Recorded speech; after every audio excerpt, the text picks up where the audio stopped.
Hey everybody, Jake here from Bearded Gear, and got a box to open. So this is a cool one in the sense that it's a gift from Kevin, LeftyEDC. Shout out to him. He'll be linked down below.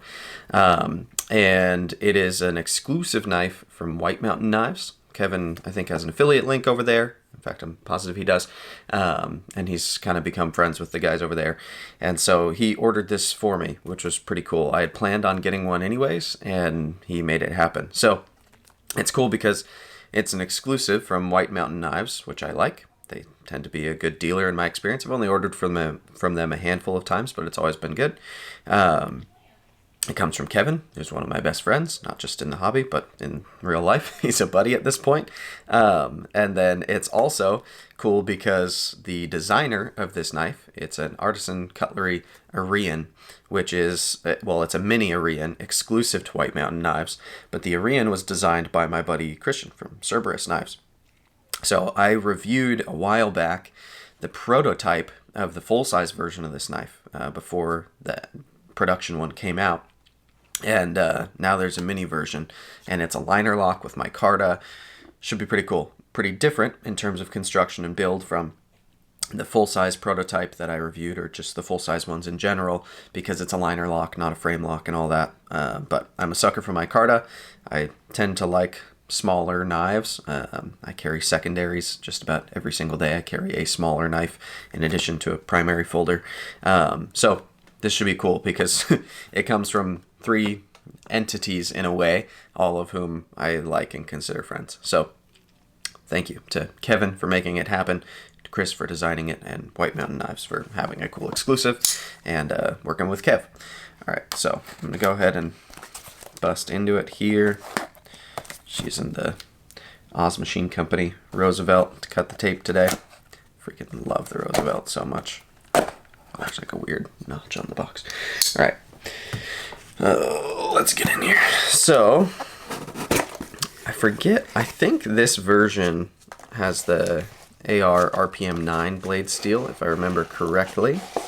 I want to say the full-size production version of the Arion is in S35VN. So that's kind of cool. This one's a more budget-friendly version. I think this one comes in under $100. I'll link to it on the website down below so you can see exactly what it costs. I didn't look right before making this, and Kevin ordered it for me, so I didn't spend my own money.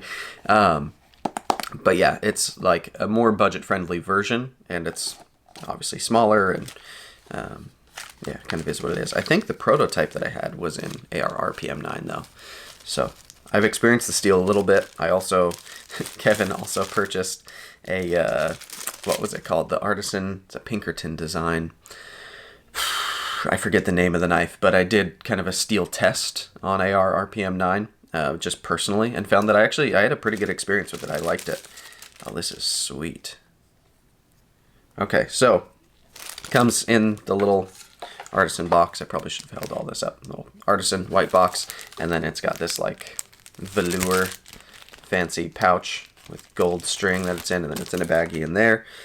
In the box we have a little product card. So specifications, model, it's just got a model number, 1843PS. Blade steel, AR RPM 9. Blade hardness, 59 to 61 HRC is their range. Handle material, micarta.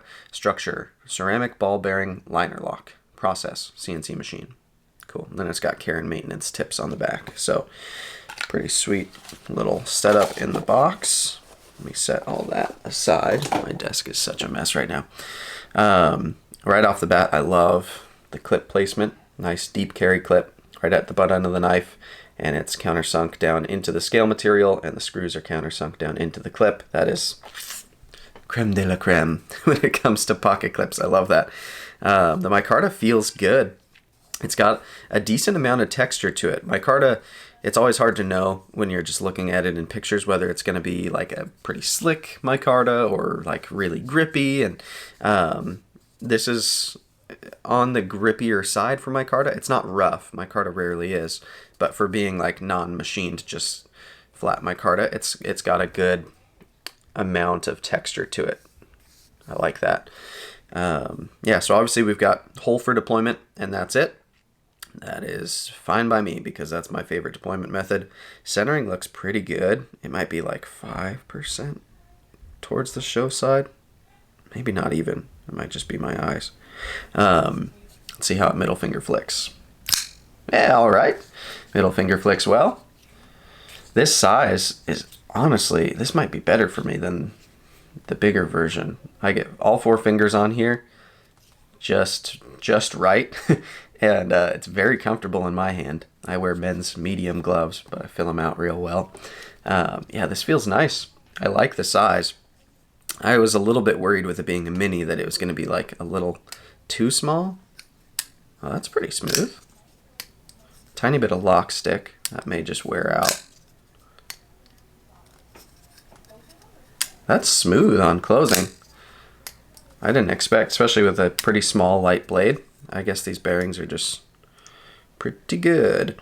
A little bit of skeletonizing on the show side liner. The liners are fully nested on both sides. It's a pretty lightweight knife. It's not super lightweight. They look like they're steel liners to me. But still, being relatively small, nice and thin. It's very thin this way. It's a pretty lightweight, trim little knife. Yeah, I'm excited to carry this back pocket as a secondary. I feel like this will make a really, really good case for being an awesome knife in that spot for me. Nice tall flat grind, not crazy thin behind the edge, but it's thin enough, and it's a pretty slicey, relatively thin blade, so should be a pretty good cutter. Like I said, I've already kind of played around with AR RPM 9, found that I liked the performance of the steel, especially in this price range, at sub $100 on a build like this. It's a steel that makes sense to me, and it's different too. Like, I don't know, D2 is way overused at the sub $100 price point, in my opinion. I just don't really like D2 all that much. Thumb flicks too. So it's refreshing to see other options. Like, I prefer when I see things like 14C 28N, or now Nitro V is kind of hitting this segment. Stuff like that is better to me than D2, which gets overused. So AR RPM 9, I would say, is another steel that I find like I've had a good experience with it so far. It's different, and yeah, I don't mind at all that that's the steel choice on here. This is a sweet little knife. I quite like this. I wish I had a full-size one here so I could show them side by side. I don't. I still need to get a full-size one. But I think, just based off of memory, this might be even better for me and my preferences, this little guy. It feels just right. I love it when knives are just the right size, where they just fit my hand and there's not extra. I say that too easily, though, because sometimes I love big bruiser knives that are purposely huge. But this, from like a user standpoint, especially to have a good secondary knife in my pocket, this should be pretty great. And it feels good. The action is nice. It's not gritty. That little bit of lock stick is already like 90% gone. Yeah, this is smooth. It's dialed. I dig it. This is really well done. So, yeah, again, I'll link down below to all the players involved. Kevin, LeftyEDC, will be linked down below because he's the one who had this sent to me, which is really, really cool of him. White Mountain Knives, I'll have a link to this in particular on their site. And then I'll also link to Cerberus, because he's the designer of this knife and he's a buddy of mine. So there you have it. Yeah, it's out of the box. I'll be doing probably a first impressions. I may miss that boat. We'll see if I can get to it before leaving for USN, the gathering, then I will, but I may not because I have a lot going on right now. But ultimately there will at least be a full review on the knife. Time will tell. There may be first impressions and a review, hopefully, but there may just be a review. So yeah, be on the lookout for that when it does happen, if this is a knife you're interested in. But right out of the box, I can say, yeah, for being in the budget range, I like this. I dig it. It's nice too because it's not a CJRB, it's an Artisan, and it feels like there's some steps taken here that are a notch above CJRB, which is the budget brand from Artisan. but it's still coming in at like a low end for artisan price. It's just a notch above CJRB. So I think they placed this well in where it's at in the lineup to be these materials, this type of build. Yeah, this is cool. All right. Thanks for checking it out, guys. I'll see you on the next one, and check out everybody in the links down below. They're awesome. So are you guys. See you on the next one.